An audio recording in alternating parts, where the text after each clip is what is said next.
Guys आपका हमारे YouTube channel Rajiv classes में स्वागत है। आज हम लोग क्या पढ़ेंगे तो आज हम लोग पढ़ेंगे परसेंटेज, जो कि बहुत इंपॉर्टेंट चैप्टर है। परसेंटेज किसी भी कॉम्पिटिटिव एग्जाम के लिए। परसेंटेज में हमने बहुत सारे वीडियो ऑलरेडी पढ़ रखे हैं, बहुत सारे टॉपिक हमने कवर कर लिए हैं। आज एक लास्ट टॉपिक है। कौन सा टॉपिक है? तो सबका मिक्स टॉपिक है। यदि आपको परसेंटेज आता है, ये लेक्चर यदि आप कंप्लीट रूप से अपने मन से सॉल्व कर लेते हैं तो फिर समझ जाइएगा कि आपको परसेंटेज में कहीं भी कोई दिक्कत नहीं है। यदि आप इस लेक्चर को नहीं समझ कर पाते हैं तो जिस टॉपिक का वीडियो आपको नहीं आ रहा है, जिस टॉपिक का क्वेश्चन आपको नहीं आ रहा है, उस टॉपिक के वीडियो को आप लोग देख लीजिएगा। देखिए कौन कौन सा टॉपिक हम लोग आज तक पढ़ चुके हैं। तो हम लोगों ने प्रतिशत कमी पर आधारित प्रश्न, इसको भी पढ़ लिया। ये कौन सा पार्ट है? तो ये पार्ट हमारा 1 है। प्रतिशत वृद्धि पर आधारित प्रश्न ये भी पढ़ चुके हैं, ये हमारा पार्ट 2 है। प्रतिशत वृद्धि और कमी दोनों पर आधारित प्रश्न तो ये भी पढ़ लिए हैं, ये 3 है। क्षेत्रफल और आयतन पर आधारित प्रश्न तो ये भी पढ़ लिए हैं, ये पार्ट 4 था। वैसे ही आय बचत खर्च पर आधारित प्रश्न तो ये भी हम लोगों ने पढ़ लिया, ये हमारा पार्ट 5 है।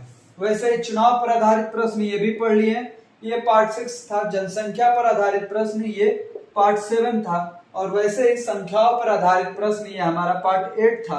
और परीक्षा में फेल पास पर आधारित प्रश्न ये भी हमने पढ़ लिया है, ये हमारा पार्ट 9 था। तो ये सभी टॉपिक हमने पढ़ रखे हैं ऑलरेडी। आपको देखना हो इन सब टॉपिकों को तो डिस्क्रिप्शन बॉक्स में प्लेलिस्ट दी हुई है परसेंटेज की, आप उस पर क्लिक करके आप फुल प्रतिशतता को देख सकते हैं। आज हम लोग क्या पढ़ेंगे तो इन सभी टॉपिकों का मिक्स, इन सभी टॉपिकों का निचोड़ आज हम लोग पढ़ेंगे। यदि आप लोग इस टॉपिक के आज के लेक्चर के सभी क्वेश्चनों को सही सही सॉल्व कर लेते हैं तो समझ जाइए कि आपको प्रतिशतता आता है। यदि कहीं पर कोई डाउट है तो जिस क्वेश्चन में डाउट है आप उस टॉपिक को देख सकते हैं, इसमें आपको क्लियर हो जाएगा। नहीं तो आज के भी वीडियो में हम समझा देंगे कहीं पर यदि आपको डाउट है तो। चलिए हम अब चलते हैं अपने लेक्चर को सॉल्व करने के लिए, आज के क्वेश्चनों को सॉल्व करने के लिए। इससे पहले यदि आपने चैनल को सब्सक्राइब नहीं किया है तो चैनल को सब्सक्राइब कीजिए, वीडियो को लाइक कीजिए और दोस्तों को भी शेयर कीजिए। चलिए हम देखते हैं अब अपने प्रश्नों को। हम सॉल्व कर लेते हैं अपने पहले प्रश्न को। आइए देखते हैं कैसा और इसे किस तरीके से सॉल्व। हम लोग देख लेते हैं अपने पहले सवाल को। देखिए हमारा पहला सवाल क्या है। डीजल की कीमत में 16% की वृद्धि होती है। एक व्यक्ति अपने डीजल के व्यय में केवल 10% की वृद्धि करना चाहता है, उसे अपनी खपत को कितने प्रतिशत कम करना होगा? पहला ऑप्शन है 6.5%, दूसरा है 5.2%, तीसरा है 4.5%, चौथा है 3.7%। कौन सा ऑप्शन सही होगा ये हमें बताना है। तो आइए इसको सॉल्व करते हैं। देखिए जब भी ऐसा सवाल आए कि 16% की वृद्धि होती है, व्यक्ति अपने डीजल के व्यय में भी 10% की वृद्धि करना चाहता है, तो उसे अपनी खपत को कितने प्रतिशत कम करना होगा। इसे आप चाहेंगे कि प्रतिशत वृद्धि और कमी के आधार पर कर लें तो उस टॉपिक से ये क्वेश्चन नहीं हल हो पाएगा। उसको तो सभी लोग जानते हैं। इसको कैसे सॉल्व किया जाता है ये इसको भी देख लेते हैं। देखिए कैसे करना है। 16% की वृद्धि होती है ना, और व्यय में भी 10% की वृद्धि कर रहा है, तो इसको माइनस कर देना है क्योंकि कितना कम है ये हमसे पूछ रहा है। 16 माइनस 10, ये परसेंटेज हटा दीजिए। 16 माइनस 10, अब परसेंटेज निकालना है तो गुणे 100। नीचे में क्या होगा? 16 की वृद्धि हुई है पहली बार, तो 100 प्लस 16 कर देना है। इसी से आपका आंसर आ जाएगा। सभी सवालों को ऐसे ही सॉल्व करना होगा जहां पर ऐसा सवाल आएगा। चलिए इसको सॉल्व करते हैं। 16 में से 10 गया 6 गुणे में 100 बटा में 100 और 16 कितना हो जाएगा? 116। 25 से 4 से कटाएंगे तो 29 बार 4 से कटाएंगे तो 25 बार। 25 छक्के 150, 150 बटे 29, 150 बटे 29 से भागा देते हैं तो कितनी बार जाएगा? लगभग में 5 बार जाएगा। 5 बार में 145 आएगा। फिर दशमलव लिखेंगे, 5 हो जाएगा मतलब 50, तो कितनी बार जाएगा? 1 बार। तो कौन सा परसेंटेज लगभग में हो जाएगा? लगभग में पहले सवाल का हमारा बी नंबर ऑप्शन सही हो जाएगा। तो इस प्रकार से हमारा पहले सवाल का बी नंबर ऑप्शन सही हो गया। आपको ऐसे ही सवालों को सॉल्व करना है जहां भी ऐसा सवाल आए कि 16% की वृद्धि होती है, व्यय में भी 10% की वृद्धि करना चाहता है, तो अपनी खपत में कितने प्रतिशत कम करना होगा। ऐसे सवाल आते हैं एग्जामों में और आपको कैसे सॉल्व करना है ये आपने सीख लिया। अब हम चलते हैं अपने दूसरे क्वेश्चन पे।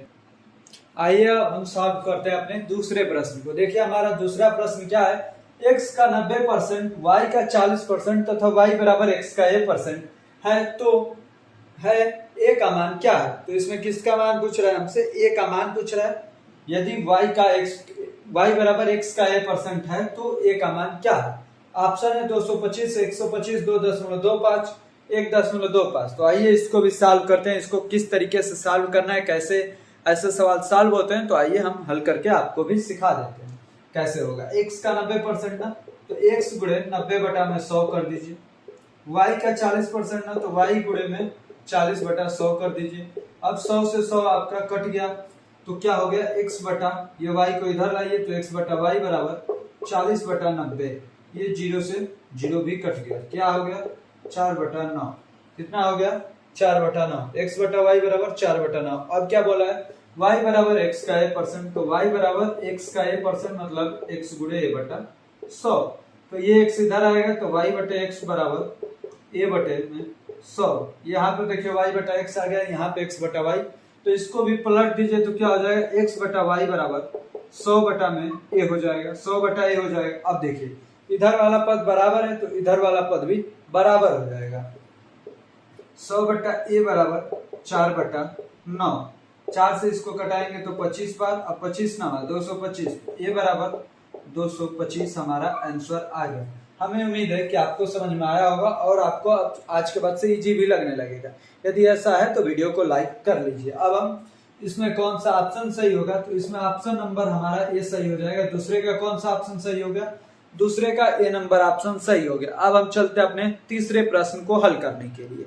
आइए देखते हैं तीसरा प्रश्न क्या है और उसको कैसे सॉल्व करना है।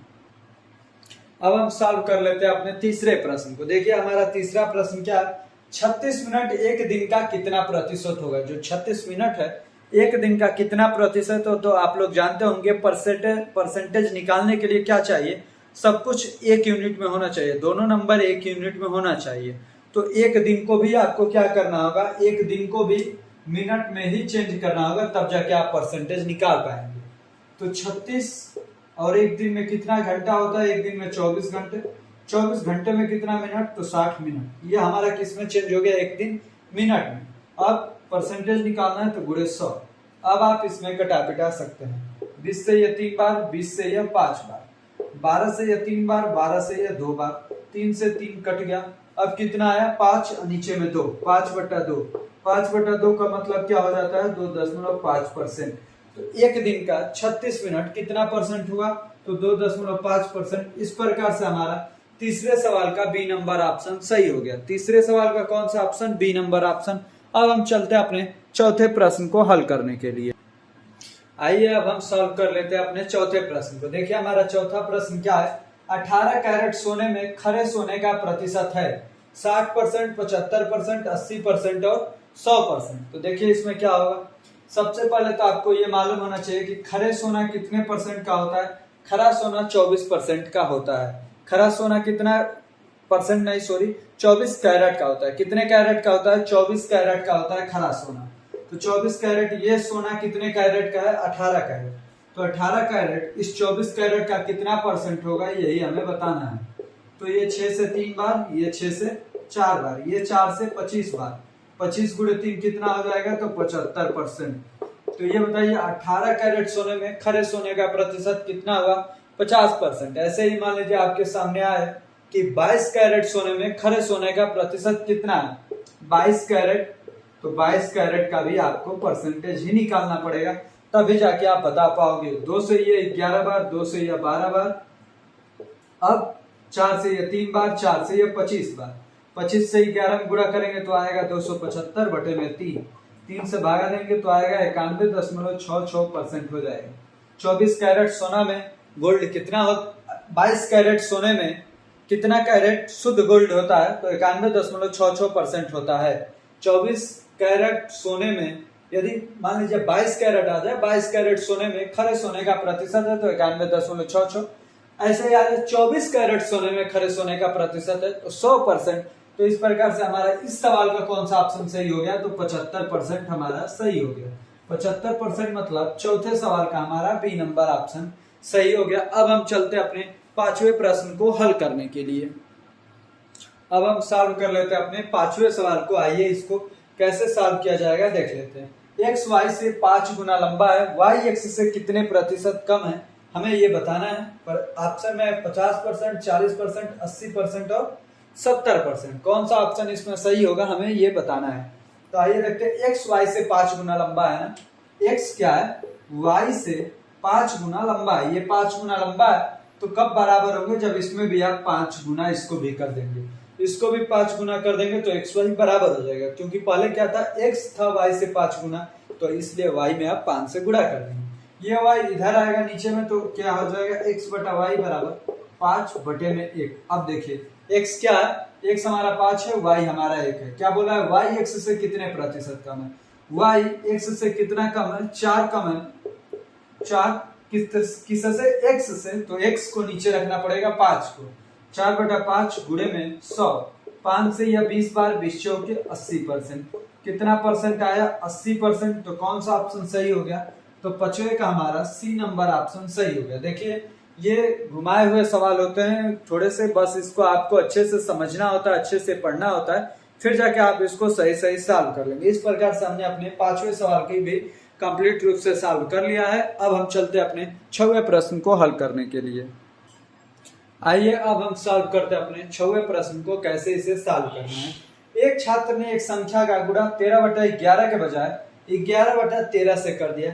किससे गुणा करना था, 13/11 से, लेकिन उसने गलती से किसको कर दिया, 11/13 से कर दिया, के बजाय 11/13 से कर दिया। इस गणना में प्रतिशत त्रुटि कितनी होगी हमें बताना है।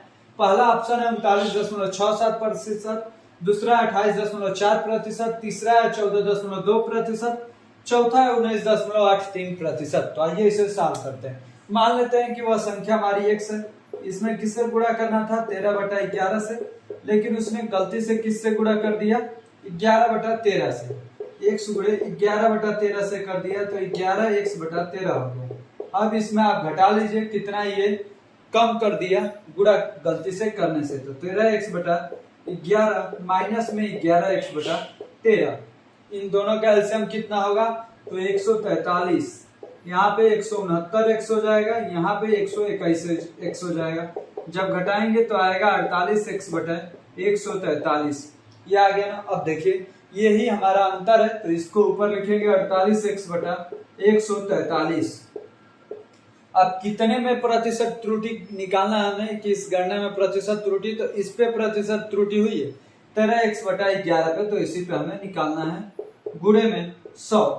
तो जब ये डिवाइड में है तो यहीं पर पलट के गुणा हो जाएगा, 48x/143 गुणे में 11/13x गुणे में 100, यही हमें मान निकालना है। ये देखिए x से x कैंसिल, 11 से ये 13 बार में, 48 गुणे 100 करेंगे तो 4800 बटे में 13 169, कितना हो जाएगा, 13 गुणे 169, 4800 बटा 169। अब हमें इसमें भाग देना है। देखिए लगभग में ये 170 है, 17 कितना हो जाएगा, 51, तो 3 बार नहीं जाएगा, कितनी बार जाएगा, 2 बार जाएगा। अब देखिए किसके किसके स्टार्टिंग में विकल्प में 2 है, तो एक ही विकल्प हमारा 2 वाला है, तो ये वाला ऑप्शन हमारा सही हो जाएगा। पूरा भाग देखिए चेक नहीं किया जाता है एग्जामों में, जिससे आपका टाइम बर्बाद होगा। क्यों, इनमें से कोई नहीं तो ऑप्शन है नहीं, तो हमारे पास 4 ही ऑप्शन है, तो 28.4% सही कर देंगे। ऑप्शन नंबर कौन सा सही हो गया, बी नंबर ऑप्शन। कैसे करना है त्रुटि वाले सवालों को, तो ये आपको समझ में आ गया ना। अब हम चलते हैं अपने 7वें प्रश्न को हल करने के लिए। अब हम सॉल्व कर लेते हैं अपने 7वें प्रश्न को। देखिए हमारा 7वां प्रश्न क्या है, ए बी के 20% के बराबर है और बी सी के 25% के बराबर है, तो सी का कितना प्रतिशत ए के बराबर होगा। ऑप्शन है 10, 15, 5, 20, कौन सा ऑप्शन इसमें सही है ये हमें बताना है। देखिए ए बी के 20% के बराबर है ना, तो लिख लेते हैं सबसे पहले ए बी सी क्या है, ए बी के 20% के बराबर है। मान लीजिए बी यदि 5 है तो ए कितना हो जाएगा 1, क्योंकि क्या बोला है 20%, तो 20% को फ्रैक्शन में बदलेंगे तो क्या आएगा 1/5। अब क्या बोला है, ए बी के 20% के बराबर है, यदि बी 5 है तो ए कितना है 1 है। अब देखिए और बी सी के 25% के बराबर है, 25% का मतलब क्या होता है 1/4, मतलब यदि सी हमारा 4 है तो बी कितना हो जाएगा, बी 1 हो जाएगा, क्योंकि बोला है और बी सी के 25% के बराबर है, तो सी का कितना प्रतिशत ए के बराबर होगा। सबसे पहले इन तीनों का अनुपात निकालना होगा, कितना आएगा यहाँ पे 1, यहाँ पे कितना आएगा तो 5, यहाँ पे कितना आएगा तो 20, 1 5 20 का रेशियो बन गया। अब क्या पूछ रहा है, सी का कितना प्रतिशत ए के बराबर होगा। क्या करना है, मतलब सी बटा ए गुणे में 100 मान बताना है। सी बटा ए नहीं, सी का कितना प्रतिशत ए होगा ना, तो ए बटा में सी करना है। ए का मान कितना है, 1 है, तो 1 ऊपर में सी नीचे में 20 गुणे में 100, 20 से ये कितनी बार जाएगा 5 बार, तो 5% के बराबर है। ए सी के कितने परसेंट के बराबर है, सी का कितना प्रतिशत ए है तो 5% ए है। मतलब कौन सा ऑप्शन सही, तो हमारा 7वें सवाल का सी नंबर ऑप्शन सही हो गया। हमें उम्मीद हो कि आपको अच्छे से समझ में आ रहा होगा। यदि समझ में आ रहा होगा तो वीडियो को लाइक कीजिए और चैनल को भी सब्सक्राइब कर लीजिए और दोस्तों को भी शेयर करते रहिए। इस प्रकार से हमने अपने 7वें सवाल को कंप्लीट रूप से सॉल्व कर लिया है। अब हम चलते हैं अपने 8वें प्रश्न पे। अब हम सॉल्व करते हैं अपने 8वें प्रश्न को। आइए देखते हैं ये प्रश्न हमारा कैसे सॉल्व होगा।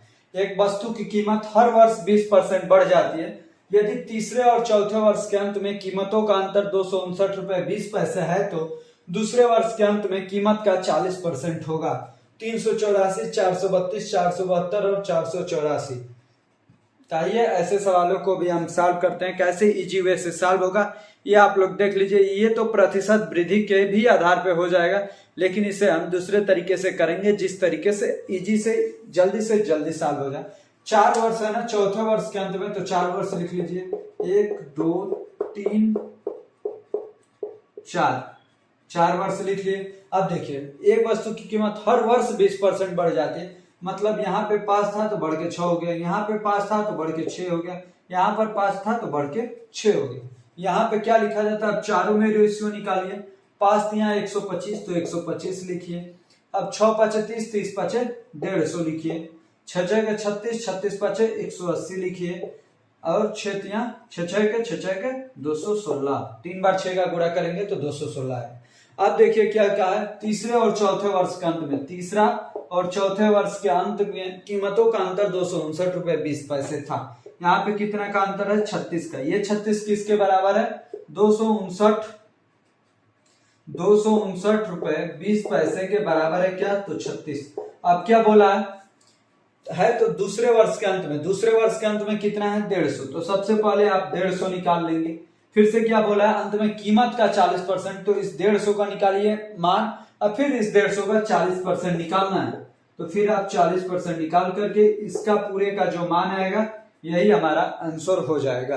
तो देखिए 50 से यह 3 बार, 50 से यह 2 बार, अब ये 2 से यह 20 बार, तो 4 से यह 5 बार, 4 से यह 9 बार। अब 9 से ऊपर में कटाइए, कट जाएगा।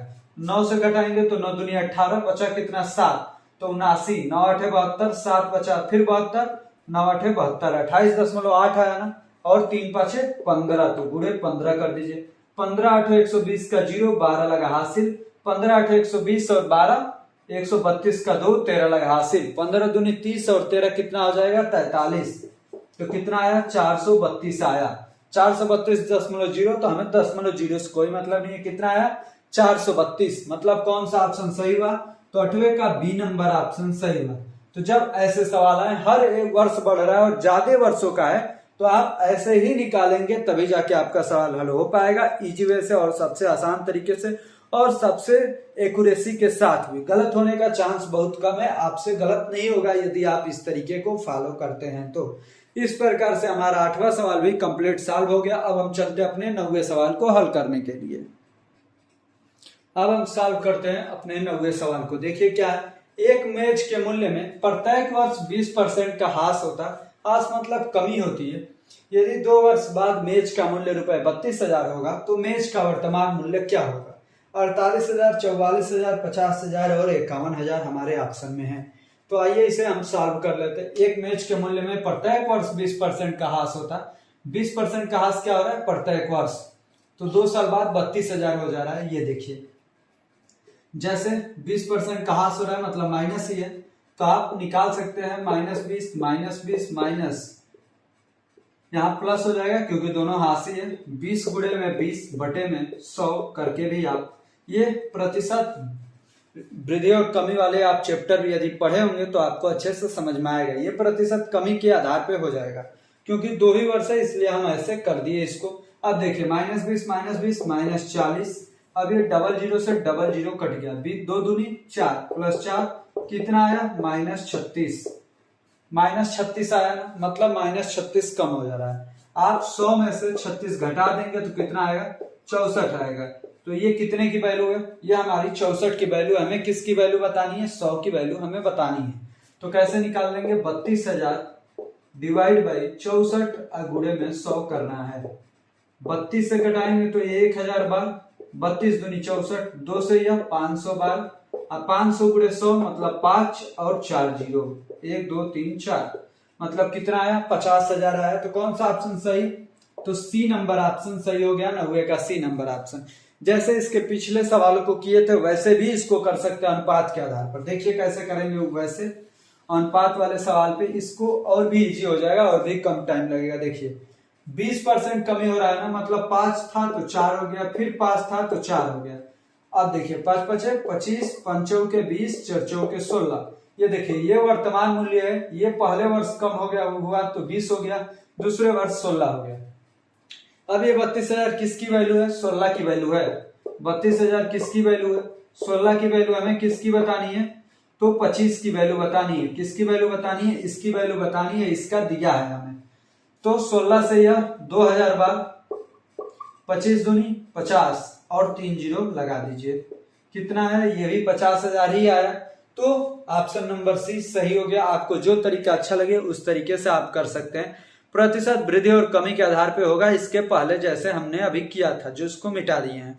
अब हम लोग कर लेते हैं अपने 10वें सवाल को। आइए देखते हैं हमारा 10वां सवाल क्या है और उसे कैसे सॉल्व करना है। चलिए अब हम लोग सॉल्व कर लेते हैं अपने 10वें प्रश्न को। देखिए क्या है, यदि ए बी से 20% कम है, 20% कम का मतलब क्या होता है, 1/5। ए बी से 20% कम है, ये ए है, ये बी है, या सी और डी 4 है तो 4 लिख लीजिए। ए बी से 20% कम है मतलब ये 5 है तो ये 4 है। जबकि सी डी से 20% अधिक है। सी क्या है, डी से 20% अधिक है। सी जो है डी से 20% अधिक है मतलब ये 5 है तो ये 6 है। इन दोनों में अभी कोई अनुपात नहीं दिया है। अब क्या दिया है, यदि डी ए से 25% कम है, जो डी है ए से 25% कम है, 25% कम मतलब यदि ये 4 है तो ये कितना है 3 है।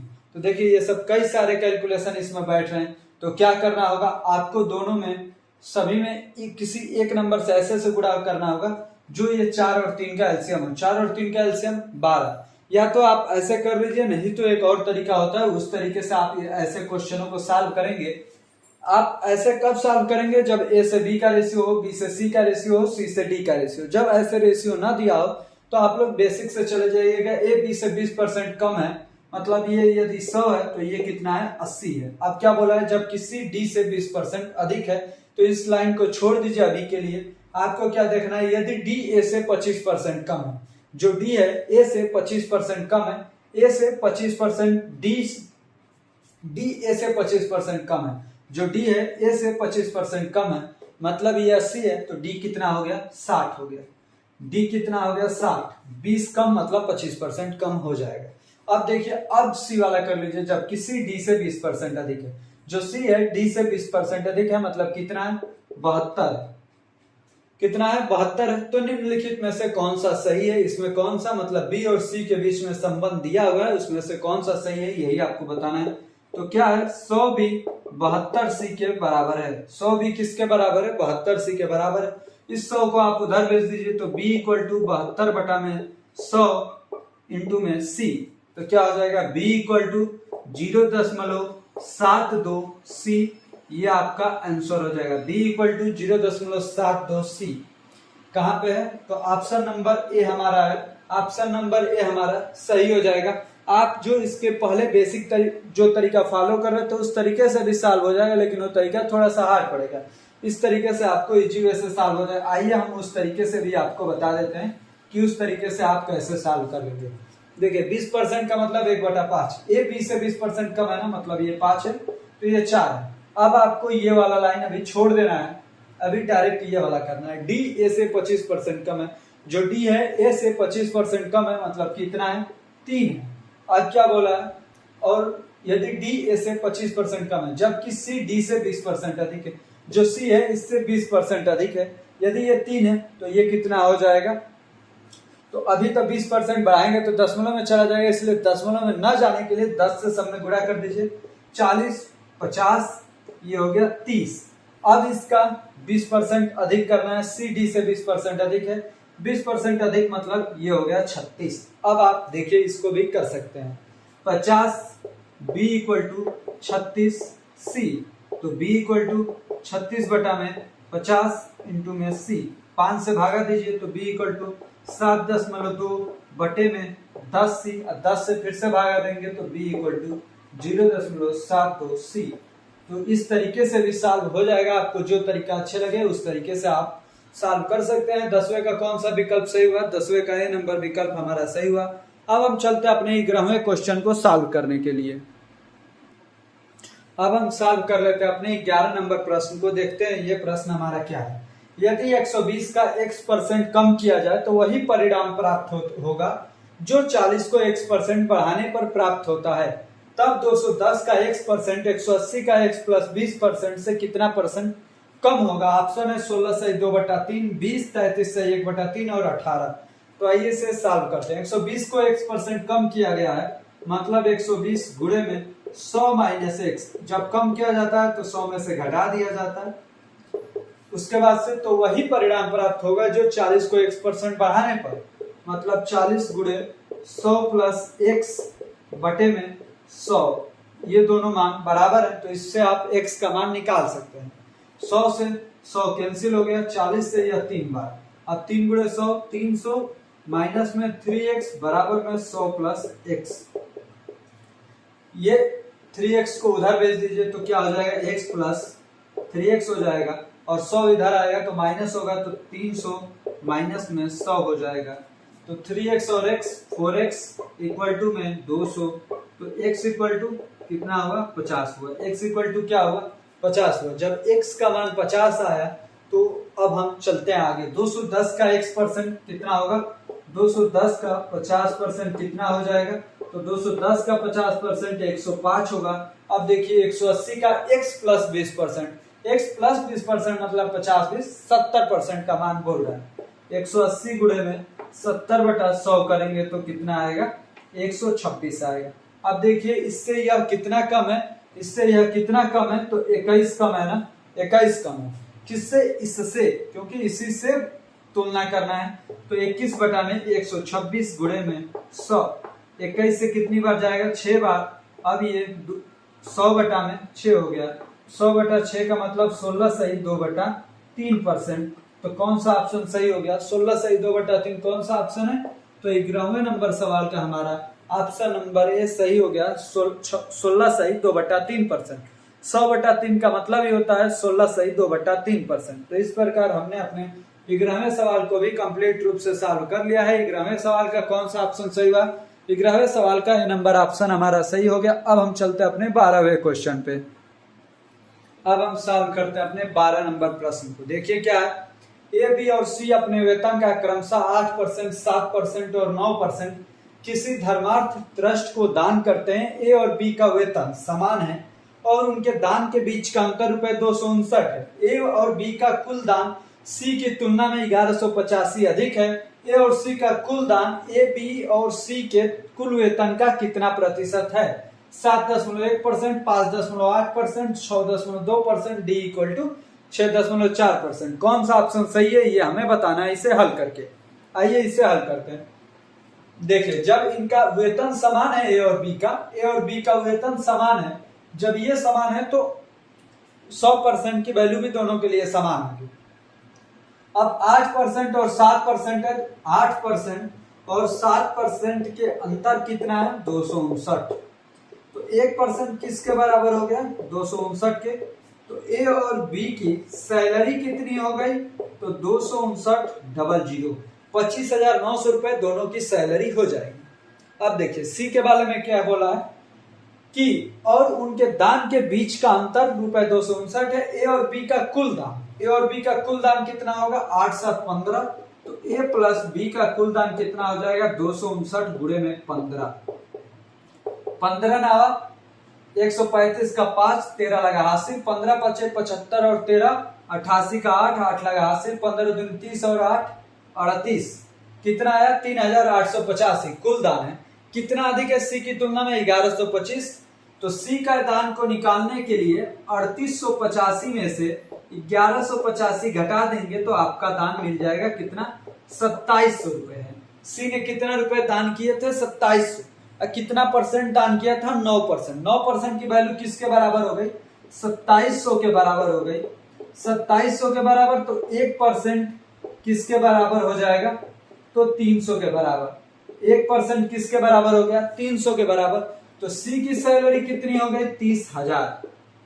सी की सैलरी कितनी हो गई 30,000 और बी की सैलरी 25,900 और ये सी की सैलरी 30,000। अब क्या बोला है ये देखिए, ए और बी का कुल दान, ए और सी का कुल दान। ए और सी, ए ने कितना दान किया था, ए का दान कितना है 8%। तो ए का दान निकालिए, ए का दान कितना 8%। तो 8 गुणे में 259 कितना आएगा 8 9 72 का 2 7 लगा 80 8 5 40 7 47 का 7 4 लगा 80 8 दिन 16 4 20 2072 रुपए ए ने दान किए। और सी, ए और सी का कुल दान ए प्लस सी मतलब कितना हुआ 2072 और 2700 जोड़ेंगे तो कितना हो जाएगा 4772। 4772। अब क्या बोला ए बी और सी के कुल वेतन का, तो कुल वेतन कितना है ए प्लस बी प्लस सी का कुल वेतन कितना है। तो कुल वेतन के लिए सबकी सैलरी जोड़ दीजिए। 30,000 इधर 25,900 25,900 है। इसका 2 गुना करेंगे तो कितना आएगा 51,800। 51,800 और 30,000 कितना हो जाएगा 81,800। 81,800। 81,800 का ये 4772 कितना परसेंट है यही हमें बताना है, वही हमारा आंसर हो जाएगा। ये यहाँ पे हम सॉल्व कर देते हैं। देखिए जो 4772 है, जो 4772 है 81,800 का कितना परसेंट है यही हमें बताना है। 00 से 00 कट गया। अब देखिए 7 5 6 6 डबल है, यदि 6 में गया तो हमें एक स्थान और ले जाना पड़ेगा। 8 6 के 48, 6 बार नहीं जाएगा। 8 5 40, 5 बार ही जाएगा। तो 5 कितना होगा 8 दिया है तो 8 लिख लीजिए 5.8%। मतलब कौन सा ऑप्शन सही, तो 12वें सवाल 12वें सवाल का हमारा बी नंबर ऑप्शन सही हो गया। इस प्रकार यदि आपको ऐसे ऐसे क्वेश्चन, हार्ड से हार्ड भी क्वेश्चन आपको इजी वे से सॉल्व करने आ जाएंगे तो समझ जाइए कि आपको आपका परसेंटेज कंप्लीट रूप से सॉल्व हो गया है। आज हमारा परसेंटेज कंप्लीट रूप से खत्म हो गया। इससे पहले भी हमने 8-9 वीडियो देख रखे हैं। यदि आपने उन वीडियो को नहीं देखा है तो डिस्क्रिप्शन बॉक्स में दिए गए लिंक से आप प्रतिशतता के फुल प्लेलिस्ट में जिस वीडियो को चाहें उस वीडियो को देख सकते हैं। आज का वीडियो हम लोग यहीं पे पॉज करते हैं, क्योंकि जितने भी सवाल बन सकते थे हमने सभी सवाल आपके सामने हल कराने का प्रयास किया। हमें उम्मीद है कि आपको अच्छे से समझ में भी आ गया होगा। यदि अच्छा लगा होगा आज का सेशन तो वीडियो को लाइक कीजिए, चैनल को सब्सक्राइब कीजिए और दोस्तों को भी शेयर कीजिए। धन्यवाद आपको अंत तक बने रहने के लिए हमारे तरफ से।